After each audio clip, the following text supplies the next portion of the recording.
The air in Harlem during the late 1960s felt heavy, thick with the scent of cheap whiskey, sweat, and a volatile mixture of desperation and fleeting ambition. But beneath the street noise, there was a quiet, almost surgical efficiency to the way the money moved, a flow so massive, so relentless, that it defied belief. The figure at the center of this maelstrom, the man who would come to define the transition from the old-school hustler to the modern drug baron, was Frank Lucas. The numbers attached to his name were, and remain, obscenely large. A conservative estimate placed his operation's peak earnings at $1 million every single day. Not a quarterly target, not a yearly haul divided by 365, but $1,000 in untaxed, untraceable cash, changing hands between the dawn and the dusk.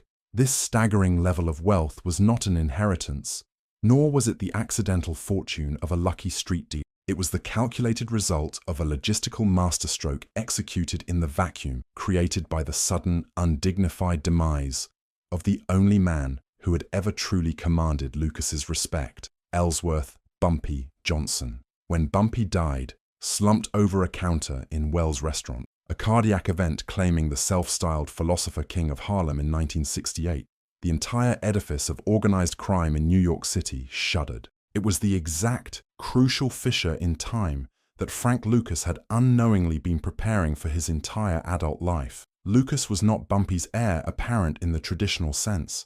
He was the silent, watchful shadow, the driver, the muscle, the relentless observer. For 15 years, Lucas had sat in the plush leather seats of Bumpy's Cadillacs, listening. He listened to the complaints of the street dealers about the quality of the product. He listened to the boastful, careless chatter of the Italian Mafia captains, who believed Harlem was their piggy bank, eternally reliant on their supply line. And most importantly, he listened to Bumpy lament the single, crippling bottleneck that prevented true, unchecked wealth accumulation, the cost of acquisition.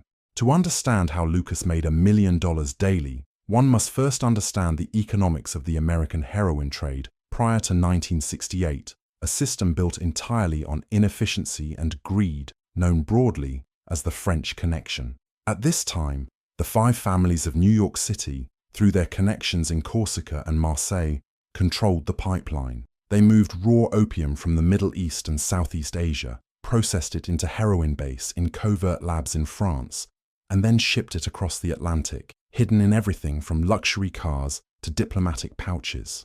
By the time that product, the famous, often romanticized French heroin, hit the docks of New York, it had been cut and taxed so many times that its purity was laughably low, often hovering between 8 and 12%. The price, however, was astronomical. Every single cut, every layer of middlemen, from the ship captain to the dock worker, the distribution chief, the wholesale buyer, and finally, the street retailer, required their tribute. This inflationary spiral meant that the ultimate consumer was paying an extortionate rate for poor quality goods, and the man selling it on the street, the man bearing the risk of arrest and violence, was squeezing only meager profits. Frank Lucas internalized this critical flaw. He knew that if you could cut out just one layer of the hierarchy, the profits would multiply exponentially. If you could cut out all of them, the French labs, the Corsican gangs, the mafia families, the corrupt shipping unions, you wouldn't just be rich, you would be untouchable. The problem, the massive, insurmountable conflict that stood between Lucas and his ultimate goal, was scale and supply. How does an independent black man from North Carolina, operating exclusively out of Harlem, possibly bypass the most powerful criminal organization in the world, one that controlled the ports, the politicians, and the police? The logistical challenge alone was a death sentence waiting to happen. The answer lay in achieving 3 non-negotiable necessities: volume, purity, and, above all else, proximity to the source. The prevailing wisdom dictated that you bought from the families or you died. Lucas, watching the scramble for power after Bumpy's death, the immediate infighting, the territorial skirmishes, the desperate attempts by underlings to secure a new supply connection with their mafia handlers, saw only weakness and chaos. The old guard was too dependent on a compromised, overly complex supply chain. They were too lazy to look beyond their protected New York harbor. Lucas, however, was not constrained by geography or tradition. He opened his mind to the geopolitical landscape, seeing the Vietnam War not as a distant tragedy, but as a critical economic opportunity. This required a profound, almost sociological shift in his focus. He stopped worrying about Harlem turf wars and started studying maps of Southeast Asia. While his rivals were fighting over blocks in the Bronx, Lucas was fixated on a region thousands of miles away, known infamously as the Golden Triangle, the mountainous, lawless intersection of Thailand, Laos, and Burma. This was the heart of global opium production, where the raw material was grown, harvested, and processed into heroin base with startling purity and breathtaking speed. The street price of a kilo of pure, uncut heroin in New York in the late 60s, sourced through the French Connection, was easily $50,000 to $60,000, sometimes higher depending on the current purity panic. Lucas realized that the same kilo, acquired directly from the Golden Triangle, cost less than $4,000. This single, staggering difference represented the entire infrastructure cost of the European middlemen. By removing the middle segment of the supply chain, the processing, the transporting, the taxing, Lucas could instantly multiply his profit margin by a factor of 15. This wasn't just a business model, it was revolutionary market disruption. If Lucas could bring in pure, uncut product, he could sell it at half the mafia's price and still make 10 times the profit. He could dominate the market instantly, forcing his competition into bankruptcy or submission simply through superior pricing and quality. He didn't need to fight street battles, he needed to master logistics. The problem remained: how does the product travel from the jungle labs of Southeast Asia to the streets of New York? The distance was immense, the customs surveillance was rigid, and the mafia controlled the obvious channels. Lucas's genius was finding a channel that was completely off limits to criminal investigation, and that operated outside of the traditional mafia spheres of influence, the United States Armed Forces. The sheer volume of military cargo, personnel and equipment moving in and out of the war zone provided the perfect, chaotic camouflage. The first critical step was locating the right connections in the triangle. Lucas took the audacious step of traveling there himself. He didn't send a messenger or an intermediary. He went directly into the volatile heart of the Golden Triangle, into the lawless territories of northern Thailand and Vietnam, navigating the military chaos and the genuine danger of the region through a series of carefully cultivated contacts, including a former soldier and his distant cousin, who had significant ties to the local opium warlords. Lucas secured his source. He found his supplier in Chiang Mai, a manufacturer who could guarantee purity levels unheard of in the Western world, 98 to 99% pure heroin. This product, which Lucas would later brand with his legendary Blue Magic stamp, was so potent, so clean, that it fundamentally altered the addiction landscape of American cities. But the supply was only half the equation. The transport mechanism required a perverse stroke of genius. Lucas needed to move hundreds of kilograms of high-grade contraband out of a war zone and into the United States without triggering any scrutiny from customs, the FBI, or the military intelligence apparatus. He identified the ultimate untouchable cargo container, the actual physical remains of the American soldiers killed in combat. In the height of the Vietnam conflict, the bodies of American servicemen were routinely shipped back to the US in specialized, hermetically sealed, metal casket for burial. Lucas realized these solemn containers, which were accorded absolute respect and minimal scrutiny by grieving customs agents and military personnel, represented a perfect, secure, and above all, deeply disrespectful means of transport. Working with corrupt US military personnel, primarily Air Force servicemen who had access to the mortuary planes and were easily bribed by the astonishing amount of cash Lucas was willing to throw at them, the system was established. The heroin was expertly packaged, hidden within the reinforced walls and false bottoms of the caskets themselves, often transported on the same military aircraft that carried the dead heroes home. The sheer audacity of this method, leveraging national grief and military reverence as a shield for massive criminal enterprise, was why it worked. No customs official wanted to be the one to open a casket containing a fallen soldier to look for contraband. The pathway was clear. This method completely eradicated the mafia's advantage. While the 5 families were stuck arguing with dock workers and paying off port authorities to shift 8% pure heroin, Frank Lucas, was flying in 98% pure product directly into US military bases, avoiding all conventional inspection points, and then transferring the goods quietly into Newark, New Jersey, before they ever hit Manhattan. The first major shipment confirmed the scale of the success. Lucas brought in over 100 kilos of raw, pure product. The mathematics were instantly intoxicating. If he sold that kilo for a conservative $50,000, which was less than the mafia's price, establishing his competitive edge, that was $5,000 in gross revenue per shipment. But that was not where the $1 million a day figure materialized. The true fortune came from the subsequent process of cutting the blue magic. Because his product was so incredibly pure, Lucas could cut a single kilo of 98% heroin down into 10 or 11 street-ready kilos of 10% heroin, matching the purity of the French Connection's best product, but generating 10 times the street volume from the same initial raw material. Suddenly, a raw kilo that cost Lucas $4,000 in Chiang Mai was yielding $500,000 to $600,000 on the streets of Harlem. With regular, large-volume shipments secured through his military supply line, Lucas could easily flood the market, generating the kind of astronomical cash flow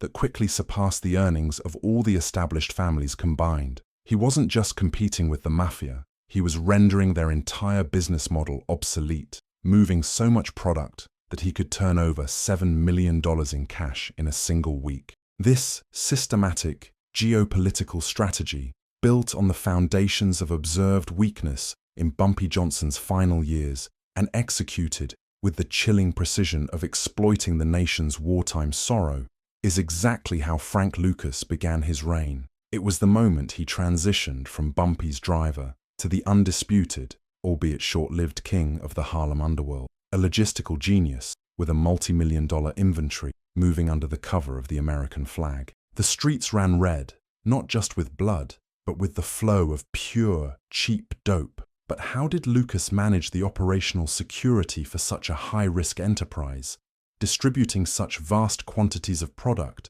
without attracting the immediate attention of the federal authorities, who were still fixated on the Italian mob? The story of Blue Magic is incomplete without understanding the structure of the distribution network, the trusted family and friends Lucas used, and the eventual, unavoidable flashiness that led to his spectacular downfall. The quiet driver, observing the game from the back seat, had just traded the keys to Bumpy's Cadillac for the keys to the world. But how do you handle the mountains of cash that $1 million a day operation produces? And what happened when the law finally decided to look beyond the mafia? That story is the core of Lucas's empire and its demise. The silence that followed the death of Ellsworth. Bumpy Johnson was not a peace, but the terrifying quiet before a hurricane. It was the sound of a vacuum forming in the organized crime structure of Harlem, one that Frank Lucas recognized instantly as an unprecedented opportunity, provided he could survive the immediate and furious competition to fill it. He knew that staking a claim on the street corners, the traditional way of ascending, would result in immediate, fatal conflict with the remaining 5 families who traditionally viewed Harlem as their profitable, if inconvenient, annex. Lucas needed not just a bigger piece of the pie, he needed an entirely different kitchen, one geographically unreachable by the old regime. The infrastructure Bumpy left behind was robust in terms of political favors and street loyalty, but fundamentally limited by its reliance on traditional supply channels that led straight through the docks of New York and the airports of JFK, all meticulously controlled and taxed by the Genovese and Casey families. To truly dominate, Lucas realized,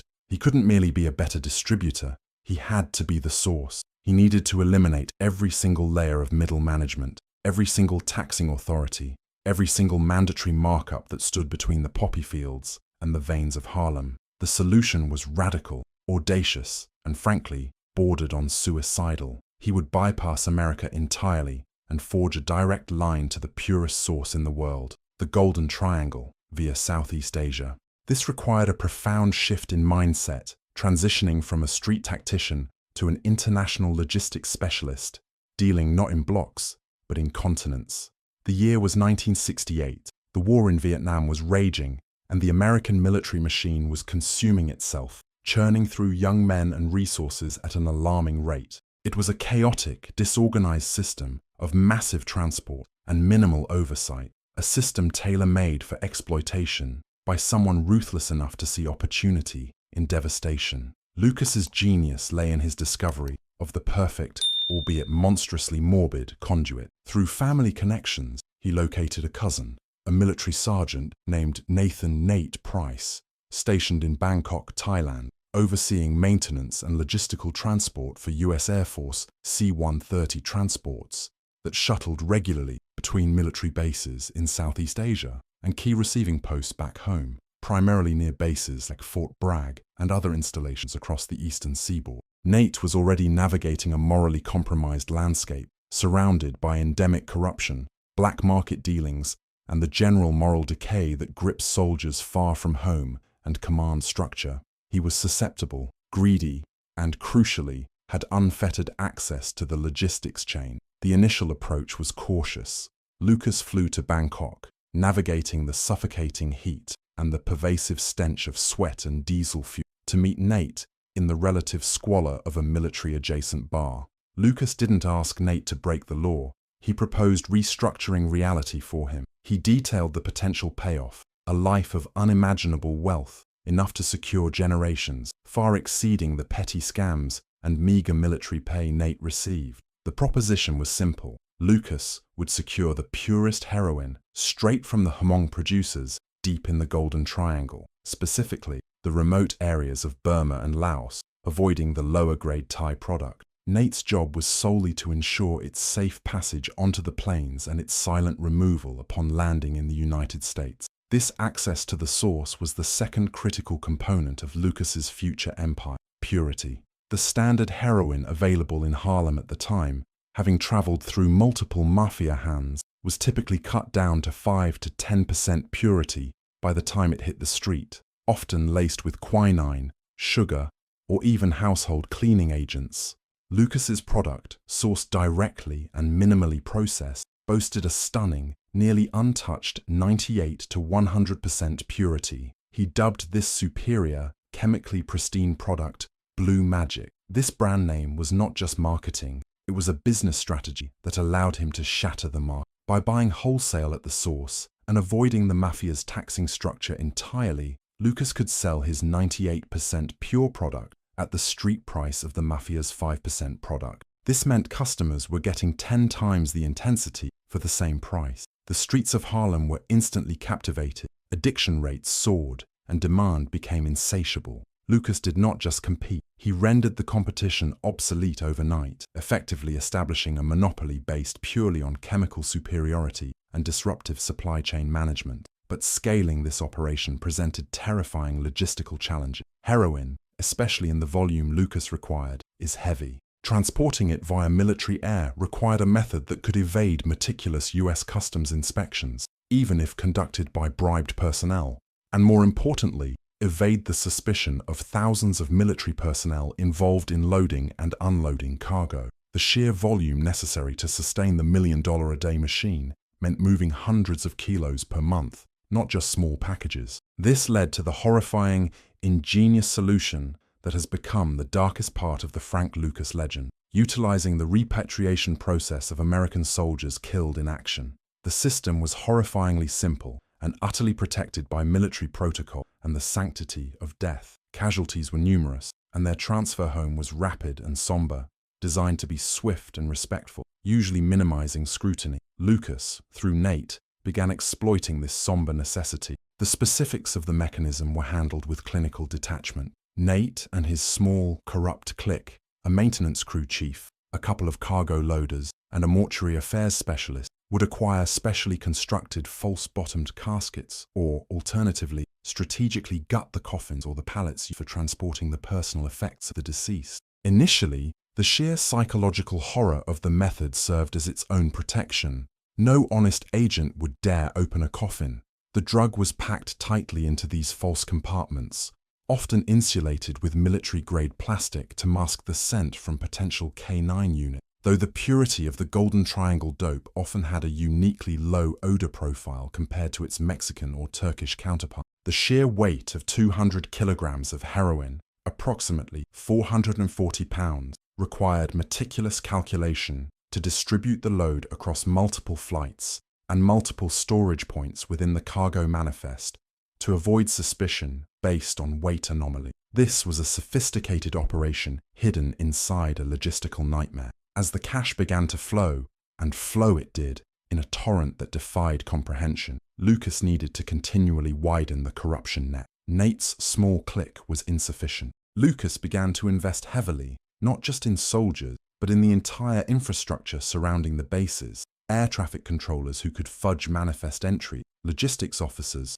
who could misdirect incoming cargo, and civilian contractors who handled the transport from the air bases inland. Each payment was astronomical, often multiples of their annual military salary, establishing a loyalty secured by both greed and terror. Lucas's reach was now uniformed and armed. The money came back in duffel bags, ammunition crates, and sometimes those same cargo containers, but filled now with cash. The efficiency of the operation was staggering. Where the Mafia was paying $50,000 for a kilo of 5% pure heroin and marking it up several times, Lucas was paying roughly $4,200 for a kilo of 98% pure heroin and selling it on the street for the equivalent of $300,000 per kilo, once cut for distribution. The profit margin was breathtaking, establishing him as an unprecedented force in the criminal underworld. Frank Lucas, however, was determined to maintain the facade of normalcy and control. He lived in constant, stark contrast to the flamboyant, loud criminals of the past.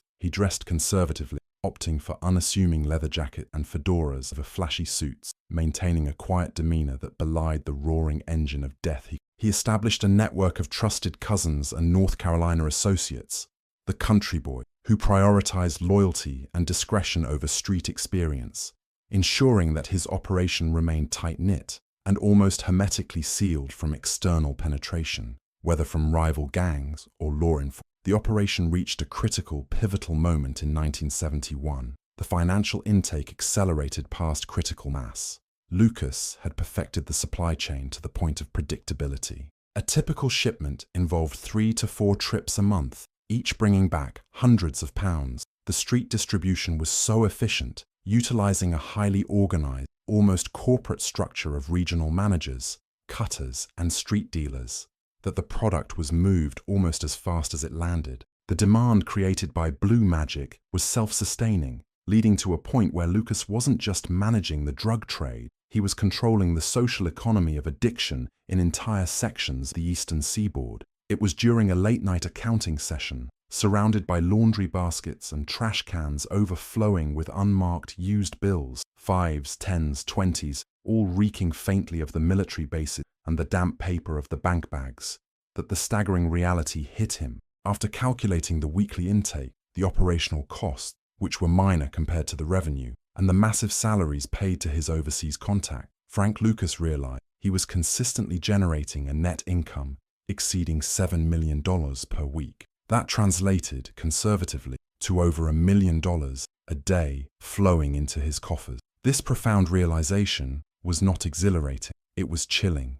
$1 million a day was no longer a matter of street crime, it was a geopolitical operation. He was not just a drug dealer, he was now a prime target of the highest levels of law enforcement, DEA, FBI, and critically, the IRS. The sheer weight of the money was his new conflict. It had to be laundered, it had to be protected, and it necessitated the ultimate corruption, buying police, judges, and high-ranking politicians to keep the system silent and compliant. The wealth brought with it an unavoidable hubris. Lucas began buying property, establishing front businesses, and living a life of secret, extravagant luxury, carefully hidden from the public eye and the prying gaze of the Mafia, whom he had decisively crippled by starvation of supply. He was a shadow emperor, sitting atop a mountain of cash, ruling Harlem from the comfort of his New Jersey retreat, feeling invincible because he knew how the drugs arrived and nobody else did. The secret of the planes, the corpses, and the corruption of the US military establishment was his ultimate shield. He had solved the seemingly impossible problem of supply, and for a glorious, devastating period in the early 1970s, Frank Lucas stood alone, the undisputed silent monarch of American narcotics, defined by the lethal perfection of his Blue Magic operation. But the very perfection of the system was its inherent weakness. Such a rapid, astronomical ascent cannot happen in darkness forever. A light, however dim, will always eventually find its way into the cracks of the foundation, and the tremor of that impending investigation was already being felt across the East River, specifically by one detective in New Jersey who specialized in tracking the money, the one true weakness of any criminal empire, regardless of how high its logistics soared. The financial trail was now too vast, the spending too erratic, the sheer volume of cash too overwhelming for even the best camouflage to hide. The clock was ticking on the invincibility of Frank Lucas, the man who built his empire on the backs of fallen soldiers and pure, uncut death. To understand how this seemingly untouchable empire began to crumble, and how the relentless pursuit of one detective brought down the man who thought he had bought silence from the highest levels of government, we must continue into the final chapter of this epic tale. The zenith of absolute power is rarely a plateau. It is almost always a precarious spire, balanced only by the dizzying velocity of the ascent. For Frank Lucas, the ascent had been meteoric, fueled by pure, uncut Southeast Asian logistical genius. But the higher he climbed, the more violently he was exposed to the cutting winds of scrutiny. By the early 1970s, the man who had once been a ghost in the shadow of Bumpy Johnson, the quiet driver, was now the loudest echo in Harlem, a sound that could no longer be dismissed as mere background noise. He had crossed the invisible, inviolable line of the illicit trade. He stopped being efficient and started being visible. The great irony of the rise of blue magic was that its unparalleled success contained the precise coordinates of its eventual collapse. When you move tons of heroin through military channels and pull in over $1 million in untaxed, immediate cash flow every single day, you create an economic anomaly too vast to hide, even in the bustling corruption of New York City. The problem wasn't the FBI initially. The problem was the sheer, vulgar display of wealth that offended the sensibilities of those still struggling to maintain a semblance of law in a city drowning in the drug epidemic. The gaze that finally fixed upon Lucas with relentless, analytical intensity belonged to Detective Richie Roberts, a New Jersey cop with a background as a prosecutor who possessed an unnervingly clean, ethical compass in a precinct full of compromised officers. Roberts noticed the impossible math. He saw men who, by all appearances, lived in squalor or worked nominal jobs, suddenly driving Rolls-Royces, wearing diamond pinky rings the size of quarters, and draping their wives in European furs, usually reserved for Park Avenue elites. Lucas, however, was in a league of his own. He was the sun around which these minor satellites orbited, and his presence could not be confined to the discreet secrecy that defined true, long-lasting criminal empires. The conflict was escalating rapidly, driven by Lucas's increasing arrogance. The quiet man from North Carolina, who understood that silence was strength, had been replaced by Frank Lucas, the businessman who demanded recognition commensurate with his earnings. This shift in personality proved fatal. While the heroin continued to flow smoothly through the coffin, the grisly, efficient supply chain still operating under the noses of unsuspecting military personnel, Lucas himself provided the single, catastrophic break that law enforcement needed. The setting was the 1972 boxing match between Joe Frazier and Roberto Duran in Madison Square. This was not a back-alley meeting or a dimly lit social club. This was a major, televised spectacle where the wealthy and the powerful gathered to see and be seen. Lucas arrived, not in subdued, high-quality bespoke tailoring, but in an ostentatious, floor-length chinchilla coat, estimated to be worth approximately $100,000, accessorized with a matching hat and a diamond ring so large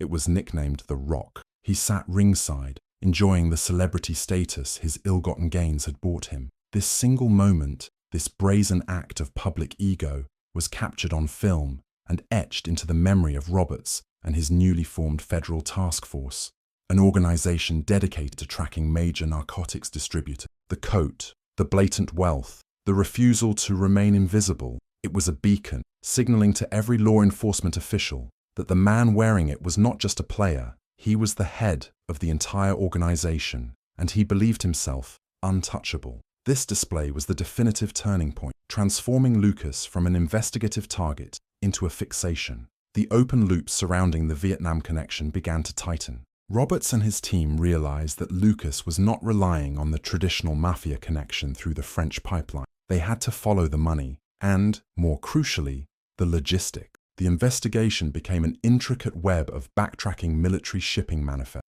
Analyzing drug purity, the famed blue magic was so pure it stood out sharply in lab tests, and correlating the movement of cash with specific travel dates of Lucas and his family members back to North Carolina, the perceived clean base of operations. The development phase of the investigation was a slow, grueling war of attrition against Lucas's network of family and trusted associates, known collectively as the Country Boys.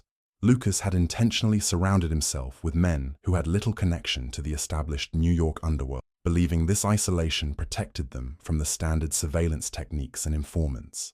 This was true up to a point, but the Country Boys were family, and family members are often the weakest links when faced with the absolute authority of the federal government. They cracked under the pressure of intense scrutiny, isolated raids, and the realization that their leader could not protect them from the overwhelming legal apparatus closing in. Roberts and his team finally pieced together the improbable logistical solution: the coffins. The sheer audacity of using the solemn transport of deceased American servicemen returning from the horrors of war as a conduit for pure poison shocked the seasoned investigator. This revelation served as the powerful re-engagement point for the public and authority alike. It underscored the depth of Lucas's cynicism and the extent of the corruption he had managed to cultivate within the military supply chain in Southeast Asia. The realization was chilling.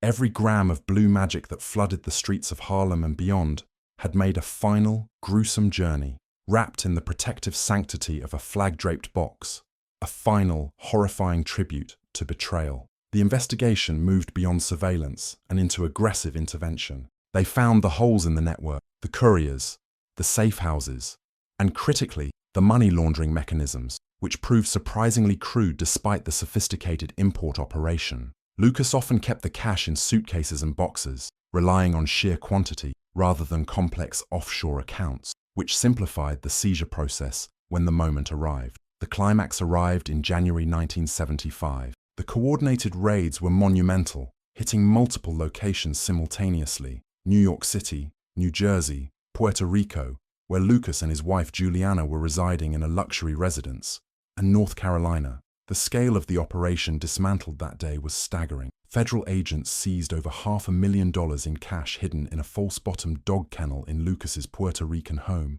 along with millions more in properties, bank accounts, and assets across the eastern seaboard. They seized over $30 million worth of heroin, a massive, devastating blow to the supply. Lucas, far from the invincible figure he presented ringside, was arrested without incident. The moment he was confronted with the overwhelming evidence, the specific manifests, the detailed accounts of the cash flow, the testimony from his now flipped associates, and the irrefutable evidence of the corrupted military pipeline, the invincible facade shattered. He was facing a potential life sentence without parole, a fate that meant obscurity, poverty, and isolation until death. The great revelation, the closing of the most crucial loop, was not the arrest itself, but what happened immediately afterward. Frank Lucas decided to cooperate, facing the certainty of disappearing forever into the federal prison system, and crucially, facing the imminent threat to the freedom and safety of his family.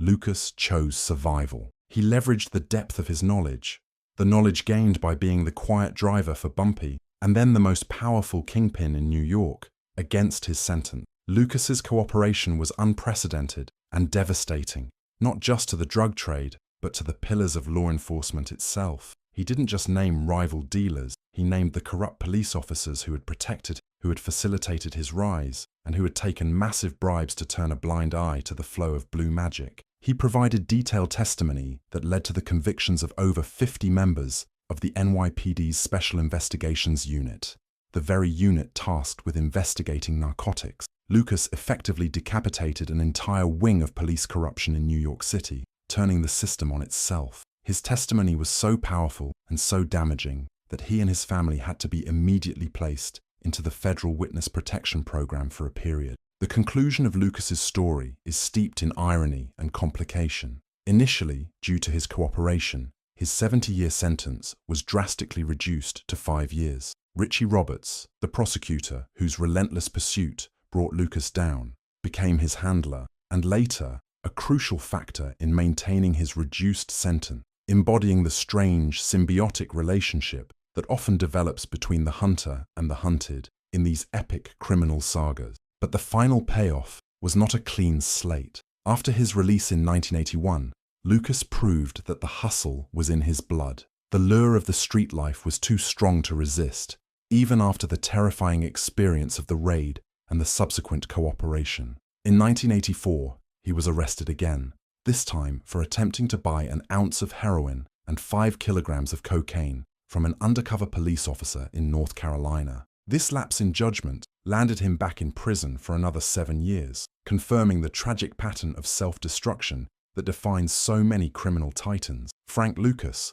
the man who built an empire on military coffins and earned $1 million a day, ultimately spent more time incarcerated after his massive cooperation than he did during his initial 70-year sentence. His legacy is not just one of wealth and power, but a grim testament to the fact that absolute criminal genius often walks hand in hand with equally absolute hubris. He took down the American Mafia's control over the heroin trade. He corrupted the US military logistics system, and he exposed endemic police corruption in the nation's largest city. But in the end, Frank Lucas was undone by the very thing that drove his success: the refusal to remain quiet, the need to be seen, and the fatal, irresistible attraction to the chinchilla coat that sealed his fate ringside in 1972. The full sweep of this saga, from the quiet driving of Bumpy Johnson to the chaotic exposure of the Vietnam pipeline and the final brutal cooperation, tells a story about the American dream inverted.